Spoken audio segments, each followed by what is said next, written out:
प्रिय मित्रों, सादर प्रणाम। मैं केवलानंद लोहनी, मेरा संन्यास का नाम स्वामी हरिभक्त। मैं आपको आज फिर आपके सम्मुख उपस्थित हुआ हूँ ताकि आपको मैं अपने कुंडलिनी जागरण के बारे में अपने अनुभव शेयर करूँ और आपको इसका लाभ उपलब्ध करा सकूँ। मित्रों, कुंडलिनी जागरण कोई बहुत मुश्किल बात नहीं है। कुंडलिनी जागरण इसके लिए कोई बड़े लंबे चौड़े व्याख्यान की भी आवश्यकता नहीं है, जहाँ तक मैंने जाना है, और बहुत प्रयासों की भी जरूरत नहीं है। इसका तो कुंडलिनी जागरण का एक नियम है। कुंडली का नियम है कि ये इसका स्वभाव है। हम इसको जाने पहले कि ये कुंडलिनी का स्वभाव क्या है। हम जिस चीज़ को जान लेते हैं उसको आसानी से उसके नियम के हिसाब से चलते हैं, तो हम उसको हैंडल कर लेते हैं।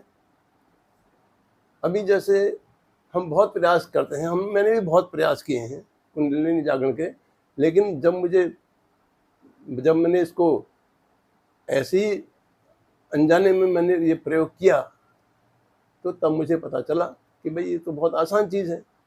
कुंडलिनी जागरण तो हमारा स्वभाव है, ये हमारी प्रकृति है, ये तो अपने आप जगती है। हम तो इसके जागरण में बाधा पैदा करते हैं। बाधा क्या करते हैं, क्या है इसकी बाधा है हमारे विचार।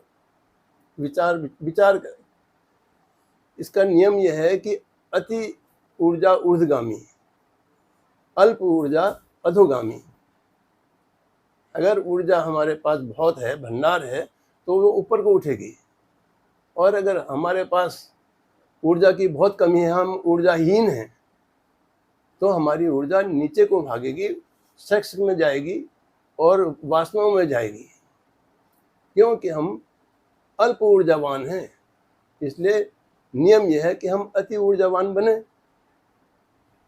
ऊर्जा के जो क्या होता है कि हम जब रात को सोते हैं तो विश्राम की अवस्था में हमारी ऊर्जा प्रोडक्ट होती है, हमारा शरीर, हमारे बॉडी में प्रोडक्ट होती है, अपने आप ऊर्जा बनती है, तभी तो हम सुबह फ्रेश उठते हैं। तो फिर हम उसको खर्च कर देते हैं। तो उसको उठाने का तरीका उसको सेव करने का तरीका हमें नहीं आता, इसलिए हम अल्प ऊर्जावान हो जाते हैं। हम चिंताओं में, फिक्र में, परेशानियों में और सांसारिक बातों में ऊर्जाओं को व्यर्थ कर देते हैं। तो कुछ परसेंट हमारी ऊर्जा हमारे विचार पर निर्भर करती है, लेकिन विचार तो आएगा, विचार को तो हम रोक नहीं सकते। उसको विचार रोकने का कोई उपाय नहीं है। हम कहते तो हैं कि हम निर्विचार हो जाएं, निर्विचार ऐसे नहीं हुआ जाता। जो मेरा अपना अनुभव है कि मैंने लाख कोशिश की, निर्विचार ऐसे नहीं हुआ जाता।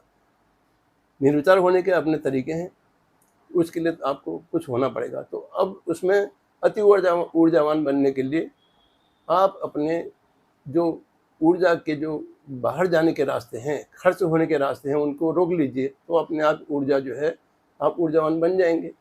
तो ऊर्जावान बनने के लिए आप एक कमरे में बंद हो जाइए, और बंद हो करके वहाँ पर अपने ऊर्जावान अपने जो है कमरे में बंद हो जाइए, और बंद हो करके आप आंख बंद कर दीजिए। अगर आप आंख बंद करेंगे तो आपकी 90% आपने अपनी एनर्जी सेव कर ली, और कान से हमारी सुनने के माध्यम से 10% जाती है, वो उस 10% उसको प्लग कर लीजिए, तो आपकी 100% जो है एनर्जी सेव होगी। अब आप उसको जो है अपने, जब तक आपकी 2 दिन, 3 दिन, 4 दिन, 5 दिन, 11 दिन, कुछ दिन आप जो है इस तरीके से अगर रह सकते हैं, तो आप एनर्जी के भंडार हो जाते हैं, आप फुल ऑफ एनर्जी हो जाते हैं। फिर आप अगर एक भी गहरी श्वास लगाएंगे, एक भी गहरी श्वास लेंगे, तो वो ऊर्जा ऊपर को उठेगी।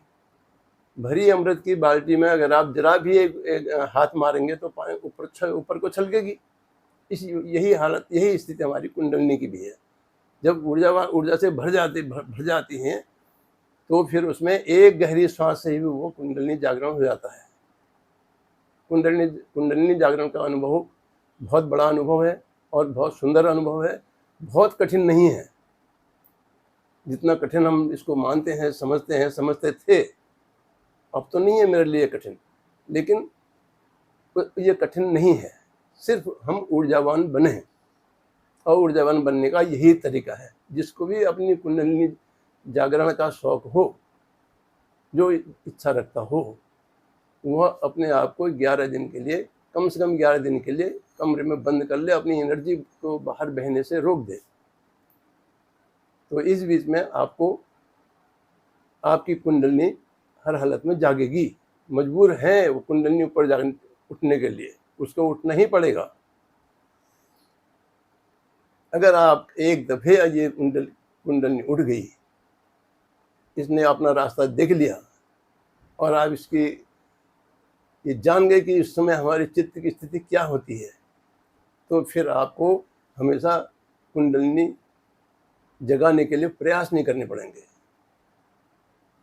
जो ध्यावे फल पावे, दुख बिन से मन का, जो आरती है वो इसी की आरती है। जैसे ही आप उसको याद करेंगे, उस स्थिति को याद करेंगे, तुरंत आपकी रीढ़ की हड्डी में वो प्रक्रिया शुरू हो जाएगी अपने आप।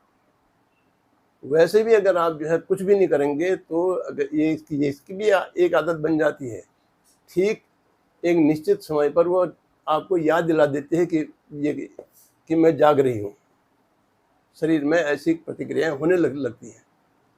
तो इसलिए कुंडलिनी जागरण कोई बहुत बड़ी वो नहीं है, प्रक्रिया नहीं है।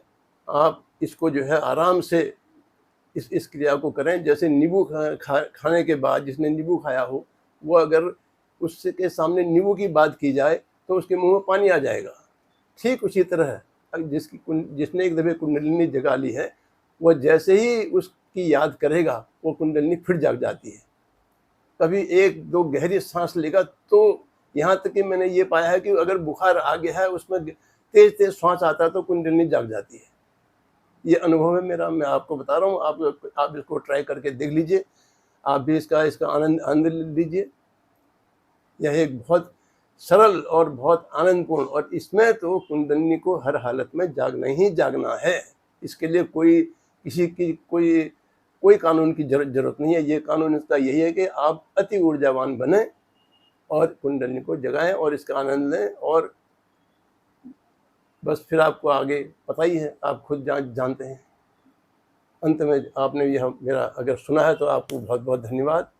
और नियमानुसार मैं भी यही कहूँगा, लाइक, शेयर और सब्सक्राइब। धन्यवाद।